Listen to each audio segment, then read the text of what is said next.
Welcome to the Mindfulness Meditation Podcast presented by the Rubin Museum of Art.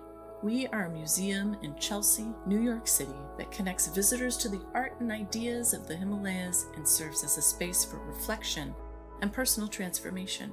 I'm your host, Dawn Eshelman. Every Monday we present a meditation session inspired by a different artwork from the Rubin Museum's collection and led by a prominent meditation teacher from the New York area. This podcast is a recording of our weekly practice, currently held virtually. In the description for each episode, you will find information about the theme for that week's session, including an image of the related artwork. Our Mindfulness Meditation Podcast is presented in partnership with Sharon Salzberg and teachers from the New York Insight Meditation Center, the Interdependence Project, and Parabola Magazine. And now, please enjoy your practice. Hi, everyone. Welcome to Mindfulness Meditation Online here with the Rubin Museum of Art. I'm Dawn Eshelman. It's so nice to be back here with you and to practice together. This is our weekly mindfulness meditation practice in which we pair an artwork from our collection with a theme that we are exploring together in our practice. And for those of you who are new to the Rubin, we're a museum of Himalayan art and ideas here in New York City. And it's just great to have all of you join for this weekly practice, combining art and meditation online. Today, as we usually do, as is our ritual, we will take inspiration from a work of art from our collection, and we'll hear a brief talk from our teacher. Today, we have the fabulous Kate Johnson here with us. And I'll introduce her later. And then we'll have a short sit after we have that talk. 15 to 20 minutes, guided by Kate. So we'll take a look together at this work of art, which we're kicking off a number of weeks here together, really focusing on the idea of mandalas. And mandalas are Buddhist teaching tools, really. They are tools for visualization, for practice, for teaching, for learning. Then they can be used to navigate very detailed depictions of a universe, an ideal space. They can also be used to visualize one's own transformation. So learning how to really confront and engage with the self and transform that self. Mandalas come in many forms. Most often we see them in this form, which is a tanka, a scroll painting. But they also come in sculpture form. And when they are in sculpture form, we really are able to see that these are actually kind of 3D depictions of palaces. So what we're looking at here in this tanka is kind of the bird's eye view of a palace, a footprint. If you were looking overhead at a palace, this would be the kind of the layout, right? The 4 gates that you see, north, south, east, and west, the circles and squares that create this architecture. But most famously, you might know mandalas in this incarnation of sand, right? And this idea that is often conveyed through that depiction of sand mandalas is the concept of impermanence, that everything changes. In this mandala that we're looking at today, this is called the Four-Armed Avalokiteshvara. This is from Tibet, 18th century. And we have pigments on cloth here. This is the focal point, the central point here is Avalokiteshvara. Avalokiteshvara is regarded as a bodhisattva that exemplifies compassion. So whenever we think about compassion, we often, through the Buddhist lens, especially Tibetan Buddhist lens, think of Avalokiteshvara. So in Vajrayana Buddhism, there are many forms of Avalokiteshvara: peaceful, wrathful, sometimes as a meditational deity, and regarded completely as a Buddha.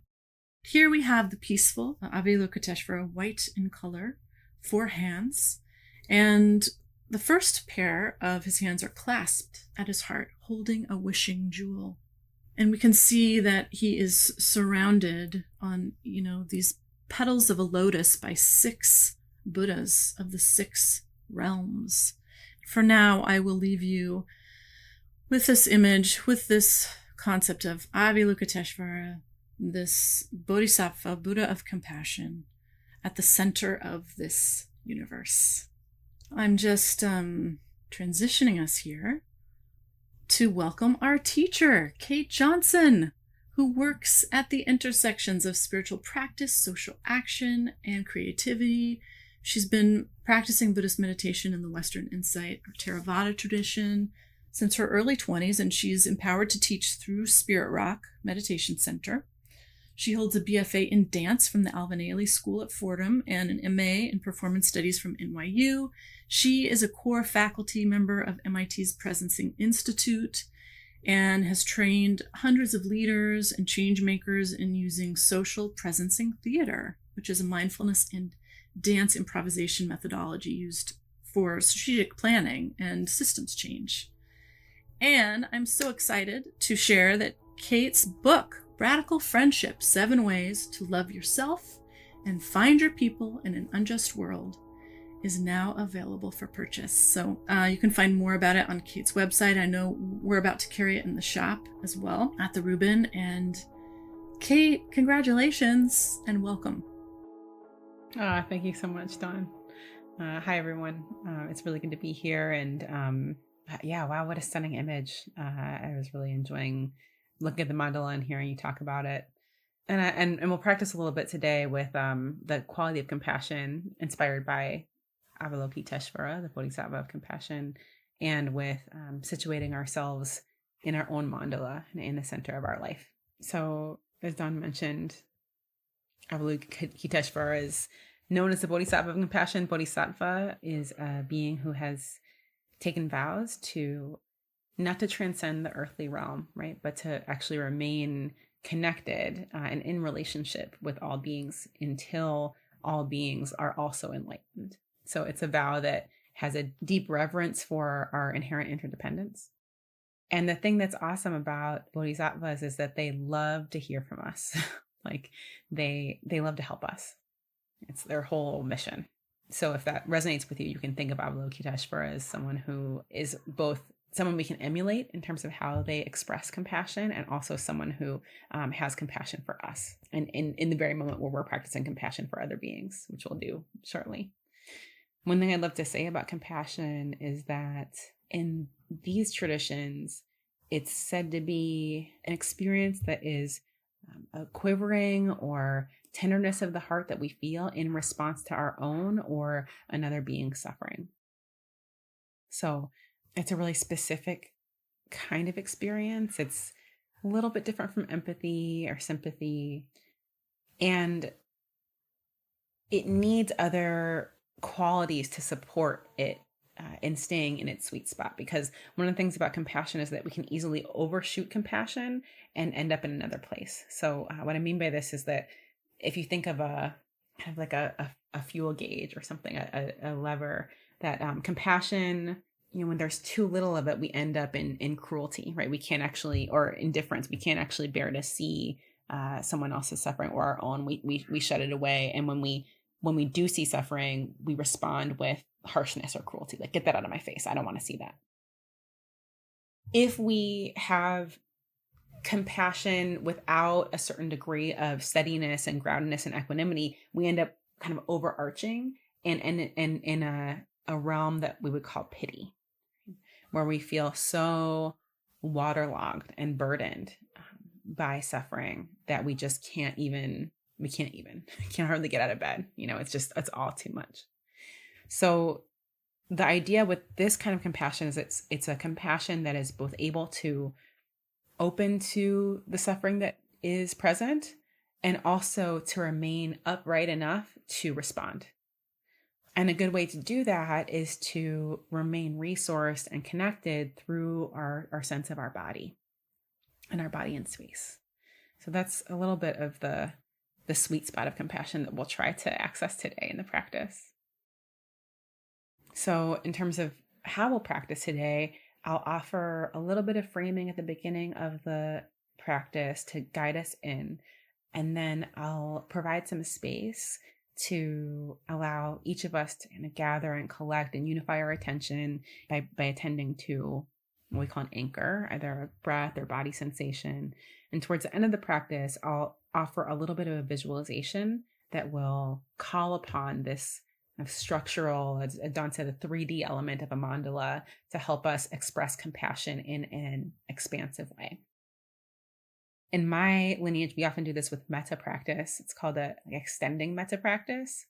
Metta meaning loving kindness. And in that sense, we cultivate a heart quality and then practice extending it spatially in different directions. So that's what we'll do with the compassion here, which is another heart quality, beautiful quality of heart and mind. And by the way, a quality of heart and mind that only arises in response to suffering. So it's hard to say, if there's a bright side to suffering, but like that, if there's a bright side to suffering in this realm, it's that it provides us with many, many opportunities to tap into this boundless divine quality of heart and mind that is compassion, one that expands our sense of self beyond our individual experience and helps us to connect with every other living being. Not a bad opportunity at all. I should say before we begin, you may hear from time to time my child playing in the background, but I'll see if I can minimize that to the best I can. So go ahead and find your comfortable meditation position. You can close your eyes or soften them to the space in front of you. And if it's accessible for you, just take a couple of deep breaths.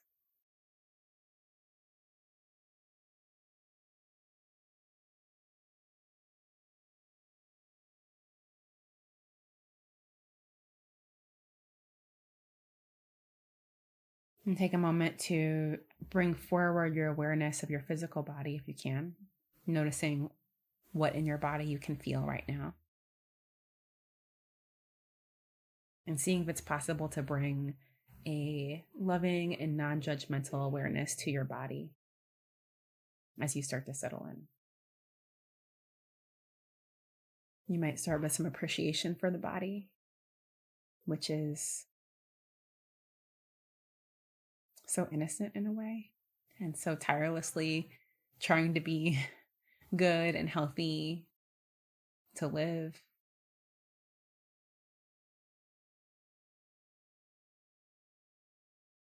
Having a sense of thank you, body, for this opportunity to feel.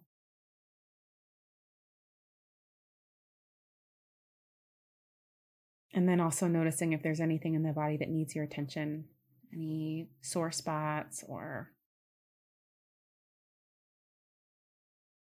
places of ache and pain. As we begin, find to bring your awareness there, even touch, a shoulder that's tight or a knee that's complaining, with a sense of, I see this suffering, I care about this. May I hold this part of my body with compassion.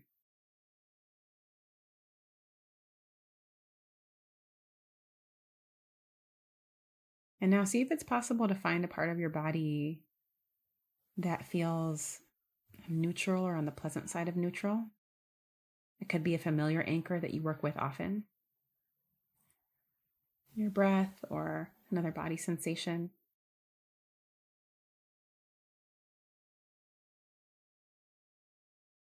And start to gather your attention there. Allow it to rest.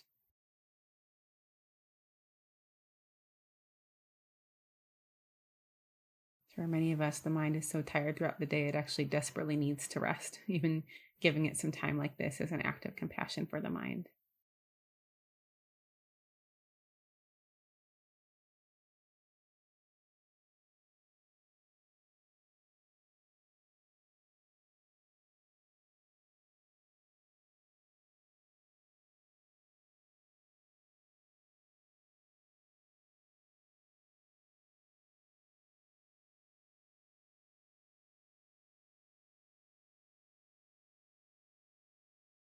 Start to allow the experience of your anchor or home base that you've chosen for your attention, the breath or another body sensation. Allow your experience of it to really fill up the space of your awareness, such that other thoughts and experiences start to fade into the background.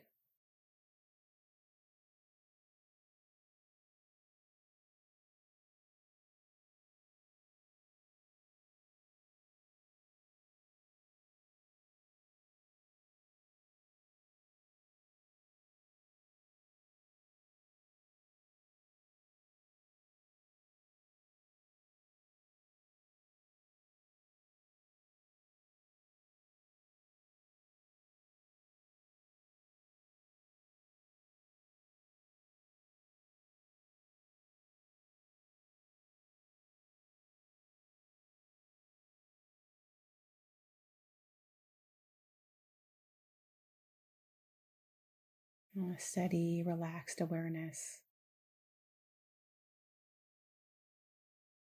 to the simplicity of this present moment experience.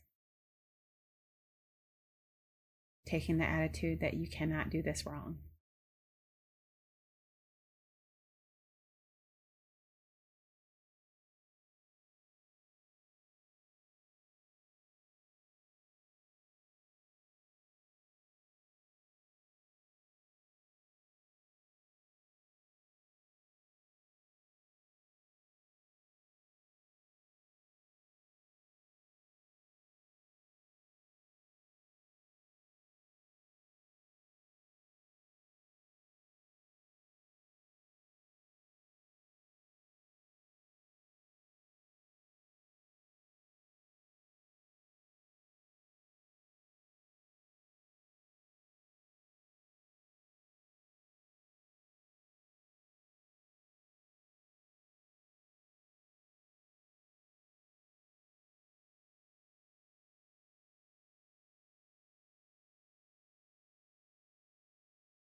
And every once in a while, just opening the heart to the weary mind when it wanders and saying, "Come here, my love, rest." Just this moment of breath, just this moment of body sensation.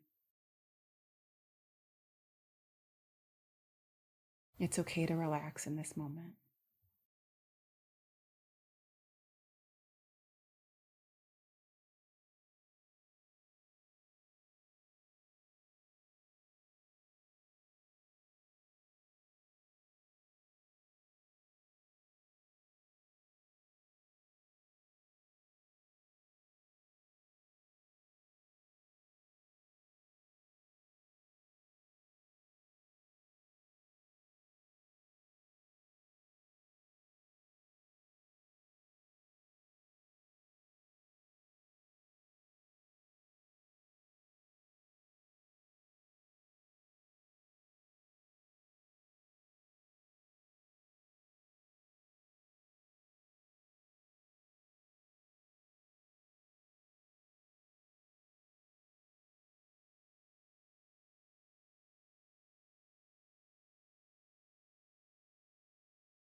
And now, having gathered and collected the mind to some degree, invite it to rest.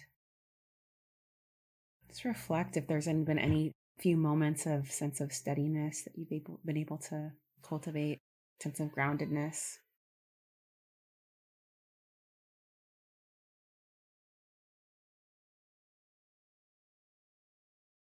And staying connected to that sense as we start to expand our awareness out in different directions.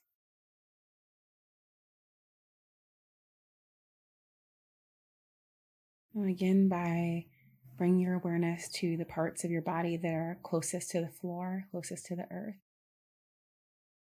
And imagine that your awareness is streaming down through your body, through whatever structures you're living inside of or working inside of, all the way down into the ground.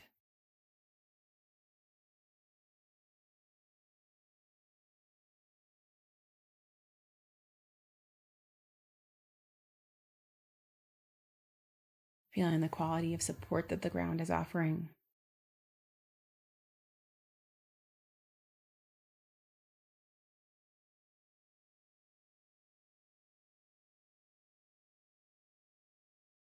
And feeling some appreciation for that support.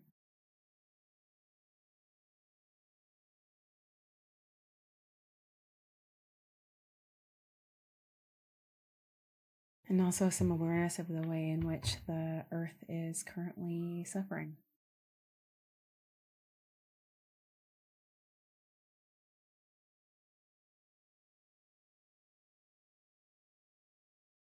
Seeing if you can open your heart and pour your love and your care into the earth below you, with respect for the land itself, with respect for the indigenous people of the land that you're on. To say, I see that there's suffering here. I care about this suffering. May I hold this suffering with compassion.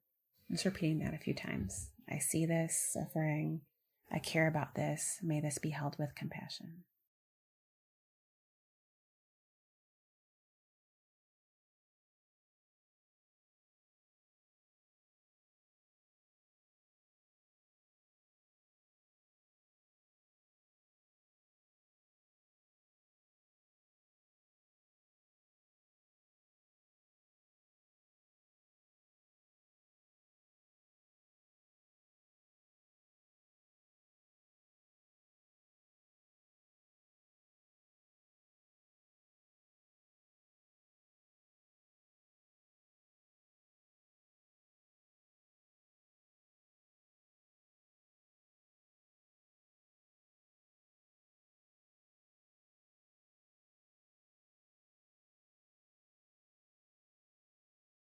Now bring your awareness to the back of your body, feeling the back of your head and your shoulders,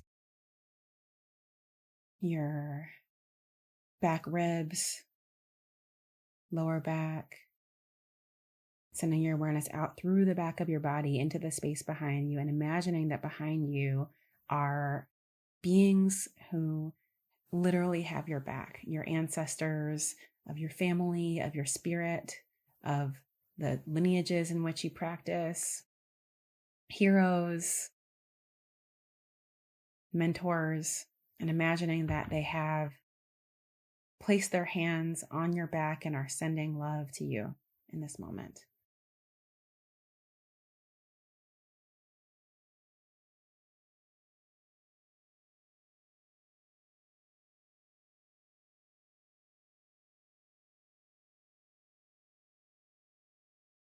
And being aware too of a way in which, perhaps their lives have not always been easy. And with love, sending some love back to them through your back body. I care about you. May I hold your suffering and compassion.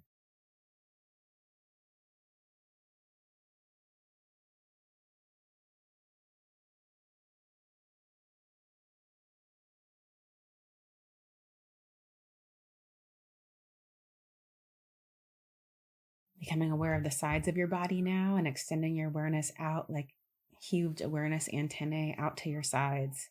And as you do, connecting with the awareness of the beings who you are shoulder to shoulder with in this life.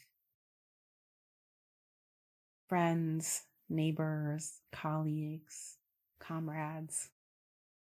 Then the awareness move out to the sides, and the great support that is these beings who you're moving through this life with.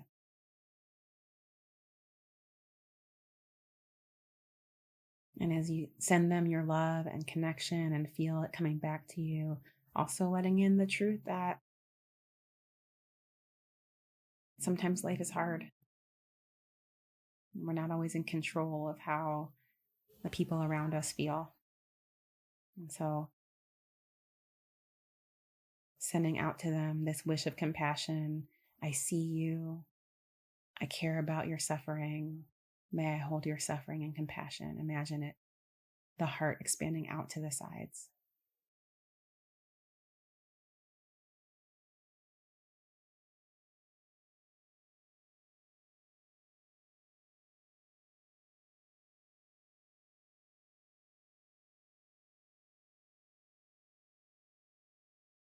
And bring your awareness now to the front of your body. Imagine yourself in this center of this mandala with your heart shining in front of you, and bringing into your awareness as you do all of those who will be our collective descendants, who will look to us as ancestors and mentors and heroes.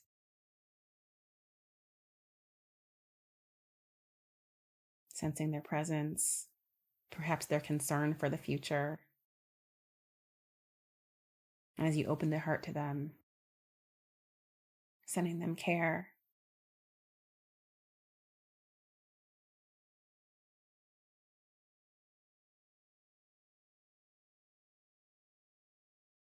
And the desire to hold their concern with compassion.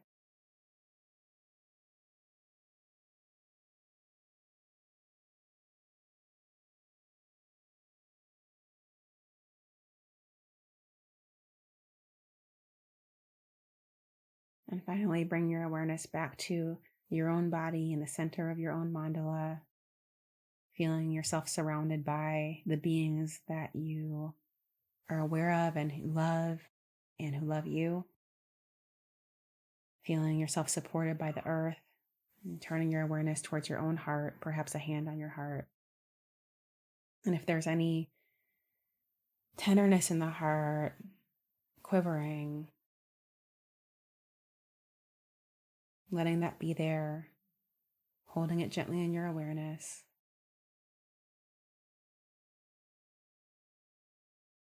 This is a sign that the heart is working. It's a good heart. So offering this phrase to yourself, I see you, heart. I care about any way in which you're suffering. May I hold this heart with compassion.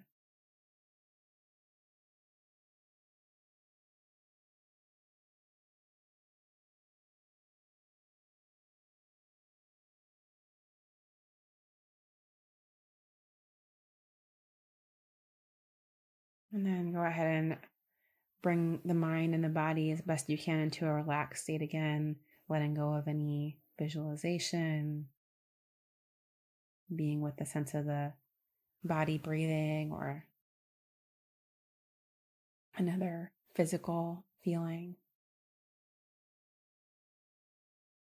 And connecting with the wish that our practice today prepare us to open our hearts, to respond with awareness and wisdom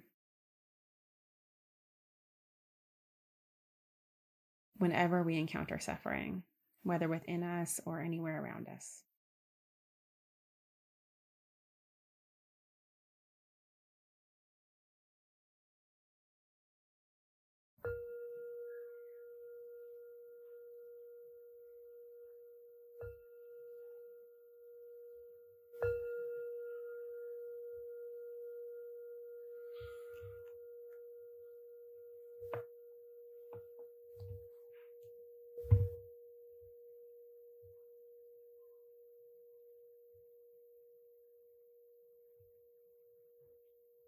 Okay.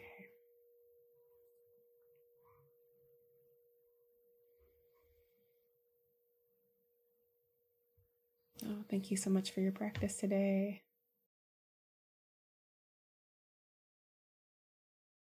Thank you, Kate. That concludes this week's practice. If you'd like to support the Rubin and this meditation series, we invite you to become a member. If you're looking for more inspiring content, please check out our new podcast, Awaken, hosted by Laurie Anderson. The 10-part series features personal stories that explore the dynamic path to enlightenment and what it means to wake up. Now available wherever you listen to podcasts. Thank you for listening, and thank you for practicing with us.